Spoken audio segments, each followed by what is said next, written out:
Rais wa Jamhuri ya Muungano wa Tanzania Mheshimiwa Dr. Samia Suluhu Hassan ametoa kiasi cha shilingi milioni 200 kwa taasisi ya Sharifu Haidar Wakfu kwa lengo la kujenga uzio katika makaburi ya Msambweni almaruf Sharif Haidar jijini Tanga. Hivi karibuni alipofanya ziara katika msikiti mkuu wa Ijumaa Tanga, uongozi wa Sharif Haidar ulimuomba Mheshimiwa Rais kufadhili ujenzi wa uzio wa makaburi ya Msambweni, ambapo Mheshimiwa Rais alipokea ombi hilo na kuahidi kulifanyia kazi.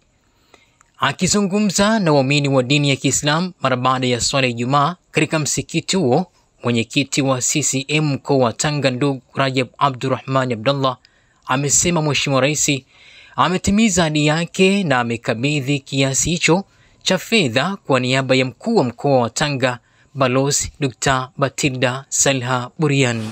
Tumuombe sana Mwenyezi Mungu rais wetu. Mwenyezi Mungu azidi kumpa afya, Mwenyezi Mungu amuondolee mitihani katika uongozi wake. Lakini alipofika hapa kwa risala yetu, taarifa yetu tuliyomsomea, tukafanya ile kwamba mgeni njoo mwenyeji apone. Katika mambo tuliyomuomba la msikiti huu au ya taasisi hii ya Sharif Haidar, tulimuomba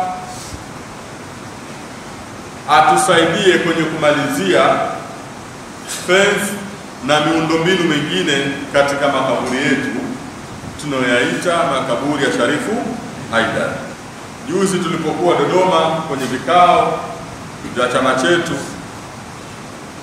akaniita akanambia nina deni na watu wa Tanga la milioni 200. Usiondoke mpaka nikukabidhi milioni. Tumsalie Muhammad. Takbir! Kwa hiyo akanikabidhi shilingi milioni 200 na akanipa maelekezo nikifika nimkabidhi mkuu wetu wa mkoa wa Tanga, maana jambo la serikali. Kisha utaratibu mwingine ufuate. Nami nilimkabidhi mkuu wa mkoa wetu wa Tanga, na mkuu wa mkoa akafanya mawasiliano na uongozi wa msikiti huu, taasisi hii ya Sharif Haidar, wakatoa akaunti ya taasisi hii, na jana Mheshimiwa mkuu wa mkoa akaweza kudepositi fedha zile shilingi milioni. Kwa niaba ya Waislamu na wakazi wa jiji la Tanga, mstahiki meya wa jiji la Tanga Abdurrahman Shirou amesema Rais Samia ametoa mchango mkubwa kwa Waislamu wa jiji la Tanga kwa kuwatengenezea mazingira mazuri kwenye malazi ya Waislamu Msambweni katika makaburi ya Sharifu Haidar. Mimi namshukuru Mwenyezi Mungu na namshukuru yeye rais wetu pamoja na mwakilishi wake aliyemtuma ambaye ni mwenyekiti wetu wa Chama cha Mapinduzi mkoa na mjumbe wa kamati kuu ya halmashauri kuu ya Chama cha Mapinduzi ya CCM. Tunashukuru kwa sababu ujenzi wa uzio huu utasaidia sana kuyalinda malazi na makazi ya wafu wetu ambao wako pale. Mwenyezi Mungu amewapumzisha. Makazi yale yalikuwa yanatumiwa ndivyo sivyo. Kuna watu walikuwa wanatumia kwa kufanya mambo ya kishirikina. Kuna watu wanatumia kwenda pale kufanya haja zao kubwa na ndogo. Kuna watu walikuwa wanatumia kwenda pale kujificha, wavuta bangi, wabuya unga na vitu kama hivyo.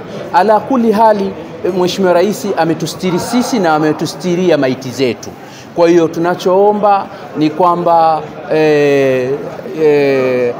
taasisi hii ya Sharif Haidar ikakamilishe kazi ile kwa maslahi mapana na kwa wakati, kwa maslahi mapana ya watu wa Tanga, lakini kwa maslahi ya ndugu zetu ambao wametangulia mbele ya haki. Na mwisho kabisa, sisi tutaendelea kumwombea Mwenyezi Mungu ampe taufiki Mheshimiwa Rais wetu katika mambo yake yote, na Mwenyezi Mungu ampe ridhaa katika kila jambo jema analolihitaji. Akitoa shukurani za taasisi, mwenyekiti wa bodi ya wadhamini wa taasisi ya Sharifu Haidar Wakfu na kaimu kadhi mkoa wa Tanga Ustadhi Ali Swaleh amepongeza na shukurani juhudi zilizofanywa na Mheshimiwa Rais Samia katika nia yake ya kuhifadhi Waislamu wa Tanga. Ndio simama hapa ni mwenyekiti wa bodi ya wadhamini wa taasisi ya Sharifu Haidar Wakfu Tanga. Kwa hakika kwa niaba ya waumini na wakazi wa Tanga tuna furaha kubwa sana kwa mheshimiwa kipenzi chetu, mama yetu, rais wetu wa Jamhuri ya Muungano wa Tanzania Daktari Samia Suluhu Hassan. Tulimuomba sisi atusaidie kuboresha makaburi yetu ya Sharifu Haidar Wakfu yaliyokuwepo katika kata ya Msambweni Tanga. Kwa kweli ametimiza ahadi yake mheshimiwa rais. Sisi tunamshukuru sana na tunamuombea kwa Allah subhanahu wa ta'ala aendelee kumlinda na kumhifadhi na kumpa umri mrefu ili aendelee kuwatumikia Watanzania. Kutoka katika msikiti wa Ijumaa hii leo, langu jina naitwa Nasir bin Nasir. Hii ni Five Brothers Media, Tanga.